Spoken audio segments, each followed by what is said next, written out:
Assalamualaikum warahmatullahi wabarakatuh. Waalaikumsalam. Alhamdulillah Pak Nur, selamat datang ahlan wa sahlan di podcast KPMI di The Good Talk. Wih, Insyaallah. syukran ini. Terima kasih atas kesempatannya. Alhamdulillah. Bagi Alhamdulillah hari ini Ana sih melihat terkait dengan materi yang disampaikan hari ini ya, peserta alhamdulillah dari KPMI Entrepreneur School angkatan 15 antusias banget ya Pak Nur ya. Alhamdulillah ya. Dan alhamdulillah juga hari ini di luar dari peserta case sendiri kurang lebih ya hampir 30 ya peserta juga ikut join tambahannya dan ya karena mungkin materi ini memang sangat dibutuhkan sekali sih Mbak Nur, khususnya para pengusaha-pengusaha atau teman-teman entrepreneur yang lagi mau belajar khususnya buat ekspor Pak Nur. Ya. Alhamdulillah.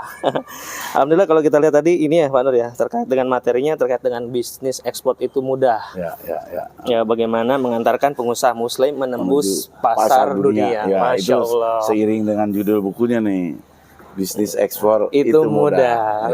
Ya. Kebanyakan orang kan ngeliat ekspor itu sesuatu yang sulit gitu kan. Kayaknya nggak bisa disentuh, nggak bisa kejama gitu kan, ada kekhawatiran seperti itu ya Pak Nur ya. Tapi kalau lihat dari judul bukunya, setelah ngikutin daurah hari ini atau ngikutin kelas 1 hari full itu selesai, orang-orang bilang oh ternyata gini doang gitu ya Pak ya. Insya Allah ya mudah-mudahan. Tadi kan kalau dilihat di listing tadi pertama yang kalau Anda perhatikan, apa sih kendalanya terkait dengan ekspor? Bayarnya, produknya, cari pembelinya, pembeli yang amanah, pembayarannya gimana gitu kan ya. Alhamdulillah tadi setelah dijabarkan satu persatu dan lain sebagainya, teman-teman sudah mulai kebuka tuh. Oh ternyata hal yang dilakukan nggak sesulit apa yang dibayangkan. Ketakutan dulu ya Pak biasanya Pak ya. Masya Allah. Ya Pak, kalau Ana coba cari tahu nih Pak. Pak Nur itu memulai bisnis ekspor itu kalau nggak salah dari tahun 90-an ya. Tahun 90 ya. Tahun 1990. 1990 berarti 35 tahun Pak. Berarti ya? Iya. Masya Allah. Iya. Alhamdulillah. Ya, tanpa disadari udah 35 tahun tuh Pak ya. Nah, kalau dari 35 tahun itu Pak terkait dengan selama menjalaninya itu tantangan terbesar, tantangan terberat atau hambatan yang pernah Pak Nur lewati itu apa sih Pak? Ya. Terus apa sih kesulitannya dan bagaimana Pak Nur melewatinya? Ya, baik. Waduh, pertanyaannya susah, kirain pertanyaannya yang gampang. Ya, baik. Terima kasih nih Mas Win ya. Alhamdulillah bisa berbagi dengan teman-teman. Tadi juga di kelas ya, senang sekali. Teman-teman antusias. Alhamdulillah. Bukan hanya peserta case yang reguler, ternyata juga ada peserta tambahan dari luar yang khusus ikut pada kelas ini saja ya, lebih dari hampir 30 orang. 30 orang. 30 orang dan juga datang ternyata jauh dari macam-macam itu juga. Benar. Ada yang dari Jawa Timur, Jawa Tengah ya. Yang khusus datang. Ya mudah-mudahan bisa membawa manfaat ya. Amin. Gitu. Nah, kalau ditanya tantangannya apa nih selama pengalaman dalam berbisnis ekspor ya. Jadi yang pertama tuh kita itu ya sebetulnya prospek produk-produk Indonesia sangat bagus ya di dunia, dan kita kan juga punya banyak sekali produk-produk yang bisa diekspor sebetulnya. Nah tetapi kalau diteliti lebih jauh lagi, produk yang siap ekspornya itu yang jadi di situ ya. Jadi kadang teman-teman, bukan hanya saya juga, teman-teman yang udah merintis, kemudian dapat pembeli, permintaannya meningkat, di situ nanti ininya. Nah, ya jadi memang mau tidak mau ya, jadi eksportir itu juga harus mau terjun masuk ke sektor produksinya, ke hulunya. Setidak-tidaknya bagian dari produksinya, meskipun produksi bahan baku dasarnya tetap dilakukan pihak lain, tetapi ada olesan terakhirnya gitu yang bisa finishingnya. Itulah yang dilakukan negara tetangga kita, Singapura. Dia nggak punya produk apa-apa tapi bisa ekspor kemana-mana. Apa sih yang dilakukan? Bukan juga barang dari kita begitu saja diekspor kan? Tapi dia mau melakukan itu. Nah kita juga butuh orang-orang entrepreneur yang mau melakukan itu. Baik, berarti kalau Ana ambil garis besarnya, benang merahnya, sebenarnya ekspor itu hambatan terbesarnya produknya, Pak Nur ya, nyari produknya yang akan kita ekspor ya. Iya, bukan nyarinya juga banyak produknya, tetapi begitu permintaannya meningkat, nah menyiapkan produk yang siapnya itu yang susah. Baik. Ya, jadi produk baik produk hasil pertanian, hasil industri gitu ya. Gitu. Ya, produk handicraft, kerajinan tangan juga. Begitu. Jadi masih perlu upaya yang kuat meyakinkan bahwa ini bisnis beneran, kita bisa punya pasarnya dunia. Gitu. Nah, tapi di sisi lain si pelaku ekspornya juga harus mau terjun lebih ke hulu.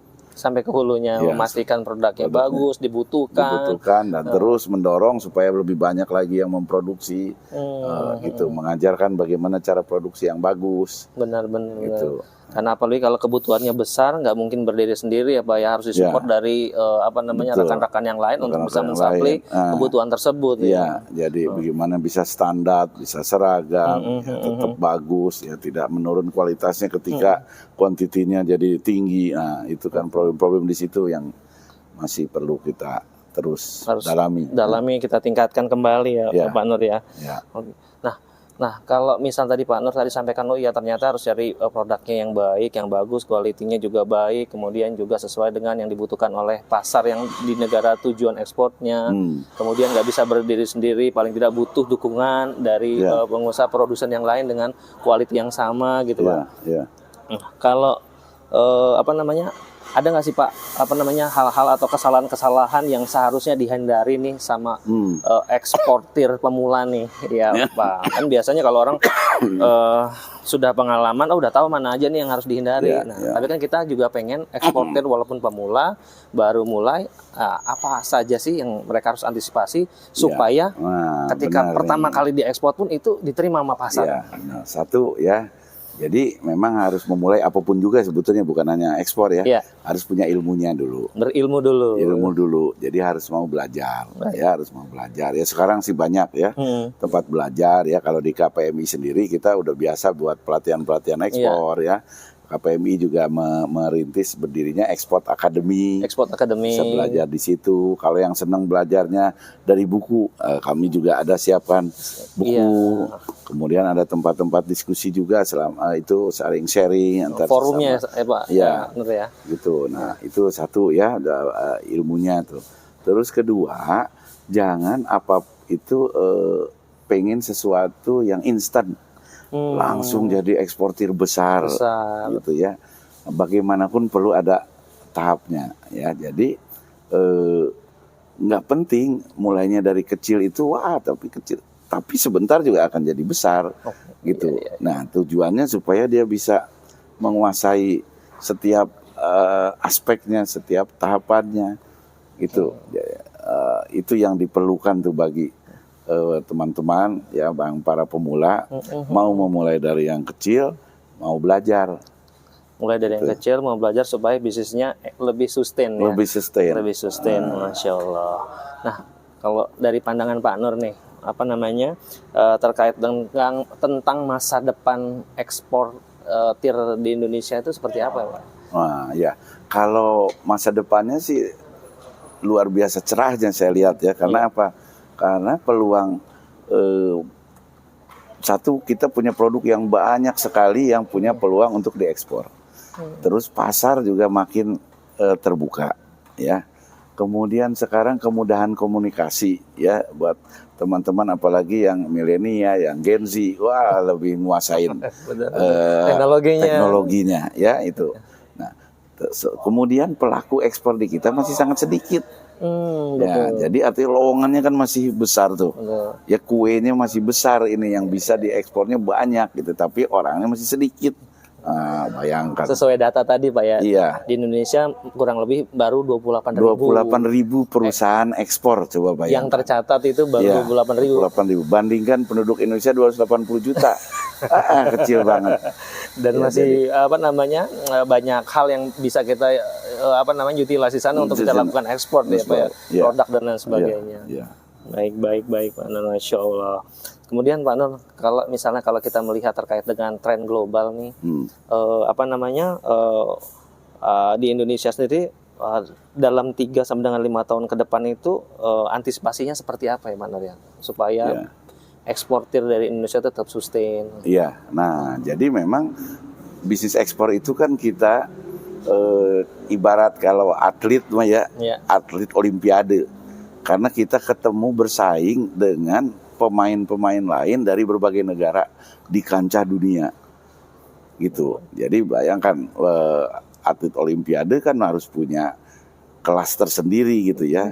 Nah, jadi teman-teman eksportir ini jangan cepat berpuas diri, harus mau terus meningkatkan kemampuan, kompetensi ya supaya bisa bersaing dengan manusia-manusia lain, para eksportir lain, para pelaku lain dari berbagai negara ya. Kalau tidak kita ketinggalan. Jadi terus tingkatkan kompetensi ya, kemampuan untuk bisa bersaing ya, membaca pasar, menganalisis permintaan ke depan, melihat kondisi ekonomi dunia dan sebagainya. Betul. Karena dari negara lain pun tentunya nggak cuma berdiam juga gitu kan. Posisinya mereka gimana caranya ketika mereka import naik ya kita juga import naik Pak ya. Jadi selalu begini terus ya Pak ya. Jadi jangan kira kita udah puas gitu ya. Orang lain udah cepet sekali peningkatannya. Kita puas kita di sini, yang lain udah nyusul nih Pak. Gitu, daya saing kita jadi lebih lemah ya Pak. Saya ada ekspor ke Vietnam ya. Dulu itu Indonesia ekspornya jauh lebih tinggi daripada Vietnam. Vietnam kan baru memulai masuk ke pasar internasional, melakukan bisnis, kan negara yang baru merdeka lah ya. Nah, sekarang ekspornya Vietnam udah lebih besar dari Indonesia. Masya Allah. Sudah kesalip ya Pak ya? Sudah kesalip. Nah, dan trennya terus meningkat gitu. Jadi kita meningkat juga, tapi meningkatnya dikit, dia meningkatnya banyak. Nah, kita juga harus bisa lebih cepat daripada. Betul. Akselerasinya berarti harus ditambah. Akselerasinya harus ditambah. Dan itu meningkatkan kompetensi, menambah jumlah pelakunya. Pelaku ekspornya harus ditambah. Ya, tidak cukup. Nah, karena itulah saya sangat antusias terus mendorong bertambahnya pelaku-pelaku ekspor dengan memberikan itu ya, menebarkan virus ekspor gitu ya. Berarti salah satu motivasi Bapak ya Pak ya, bagaimana bisa lebih kompet bersaing dengan negara lain ya. Membawa produk-produk kita masuk ke pasar dunia gitu ya, melihat persaingannya kayak ini, apa yang harus dilakukan gitu. Terus berinovasi, berkreasi gitu. Betul Pak. Oke, Pak, kalau terkait dengan motivasi utamanya Pak Nur nih dalam mengembangkan bisnis ekspor di Indonesia ini, hal apa sih Pak yang kira-kira yang saat ini? Yang utama nih ya, satu, ingat nggak Rasulullah itu ya katanya kan pedagang. Pedagang, betul. Pedagang apa coba? Apa pedagang buka toko? Bukan. Rasulullah itu kalau zaman sekarang sih ya pedagang ekspor impor. Beliau berbisnisnya antar negara. Ya kan? Umur 11 tahun aja beliau sudah ikut pamannya dari Mekah ke negeri Syam. Ya, negeri Syam sekarang sekitar di Suriah. Ya. Coba lihat di Google Map itu jaraknya berapa? 2000 km. Ya, yang jauh terus mengasah dirinya berdagang antar negara, bertemu dengan para pedagang dari berbagai bangsa, berbagai suku. Nah, jadi kalau buat saya bisnis ekspor itu adalah menjalankan sunnah Rasulullah. Rasulullah mencontohkan kalau mau bisnisnya harus antar negara. Harus antar negara. Berarti sebenarnya dari zaman Rasulullah juga sudah dicontohkan ya Pak ya, bahwa pedagang itu ya nggak di tempat ya. Bahkan sekarang kalau kita lihat malah ke global, regional, antar negara seperti itu sudah dilakukan pada masa Rasulullah. Masya Allah. Gitu ya kan. Di depan ini lebih maju dari zamannya gitu. Betul. Gitu. Jadi padahal dari contohkan bagaimana kita menjalankannya ya Pak ya. Menjalankannya. Dan terkait dengan cuannya jauh lebih tinggi ya Pak ya. Ya, peluangnya lebih besar, wawasan kita juga lebih luas. Pasarnya kan? Lebih besar. Kita nggak pernah merasa wah mau ada krisis nih nanti gimana gini. oh jangan khawatir, pasar kita luas sedunia. Gitu ya. Betul. Jadi nggak sempit ya. Wah, nggak sempit. Lagi susah di sini. Padahal kan pasar nggak cuma di sini aja. Nggak cuma di sini aja. Ya. Gitu. Regional, global ya. Global, ya. Insya Allah. Ya meskipun kita tetap menggarap pasar dalam negeri ya. Domestik juga tetap tidak ditinggalkan. Tidak ditinggalkan gitu. Tetapi kita tidak terpaku kepada itu. Gitu. Baik, Insya Allah. Baik, Pak Nur, mungkin terakhir nih Pak Nur, ya kan? Mungkin ada saran, nasihat buat para pengusaha ataupun teman-teman yang baru memulai, pengen jadi eksportir dan lain sebagainya. Monggo tafadhol Pak, mungkin ada nasihatnya Pak buat teman-teman pengusaha Muslim yang pengen menjadi pengusaha ekspor khususnya. Ya baik. Yang pertama harus jangan berhenti belajar. Satu, boleh berhenti belajar. Ya, berhenti belajar dari mulai buayan sampai ke liang kubur ya, sesuai dengan tuntunan agama kita itu satu ya. Begitu juga bisnis itu nggak berhenti ilmunya. Kalau nggak kita nggak bisa bersaing kalau berhenti menuntut ilmu. Nah kemudian yang kedua juga harus membuka wawasan, terus berinovasi, terus berkreasi, berinvensi, menemukan sesuatu yang baru ya. Nah, kita lihat bangsa-bangsa yang kemudian sekarang lebih unggul, karena itulah yang mereka lakukan ya. Jadi mau tidak mau kita harus itu. Dan kalau kita punya basis satu lagi ya, kita punya basis dukungan agama kita. Bayangkan kalau buat buat Muslim gitu ya, seseorang yang dicabut nyawanya dalam keadaan mencari nafkah, syahid. Orang yang menuntut ilmu syahid. Gitu. Sedang berjihad ya. Iya, sedang berjihad. Nah, imbalannya jadi bukan hanya juga kita dapat cuan di dunia, tapi juga bisa dapat pahala di akhirat. Masya Allah, barakallah, jazakallah khair Pak Nur atas yang disampaikan hari ini nih. Tadi ya mohon maaf nih, Ana yakin Pak Nur juga lelah hari ini ya. Dari jam 9 sampai jam 5, kemudian lanjut lagi kita bincang-bincang sore hari ini gitu kan. Tapi enggak, kalau lihat pesertanya antusias jadi lupa capek. Nanti udah nyampe rumah baru berasa. Iya. Betul. Ya alhamdulillah hari ini juga di kelas pesertanya kooperatif, pesertanya antusias ya. Itu juga ngecas narasumbernya Pak, jadi lebih termotivasi gitu ya. Wah. Walaupun Ana lihat awalnya lagi kurang sehat ya Pak ya. Satu jadi sehat ya. Alhamdulillah. Sore malah lebih sehat gitu kan. Alhamdulillah. Iya. Jazakallah khair Pak atas yang disampaikan, nasihat buat teman-teman profesional yang saat ini juga sedang berusaha membangun usahanya khususnya untuk menjadi eksportir. Ya. Alhamdulillah, mudah-mudahan Allah mudahkan bisnis mereka untuk bisa ekspor ya, karena tadi yang sampaikan ekspor itu kan mudah. Masya Allah. Gitu, mudah. Meskipun nggak mudah-mudah banget. Tapi bisa dilakukan. Asal mau melakukannya. Iya. Baik, sahabat The Cool Talk, demikian bincang singkat kita dengan Pak Nur Samsu pada sore hari ini. Insya Allah ini membawa kebaikan untuk kita semua. Dan atas apa yang disampaikan oleh Pak Nur Samsu itu juga bisa kita ambil ibrohnya, kebaikannya, manfaatnya untuk teman-teman bisa belajar ekspor ke negara tujuan yang teman-teman sesuaikan dengan produk yang dibutuhkan di negara tersebut. Ya, saya Winarno, terima kasih. Selamat sore. Assalamualaikum warahmatullahi wabarakatuh. Waalaikumsalam warahmatullahi wabarakatuh. Alhamdulillah. Jazakallah khair.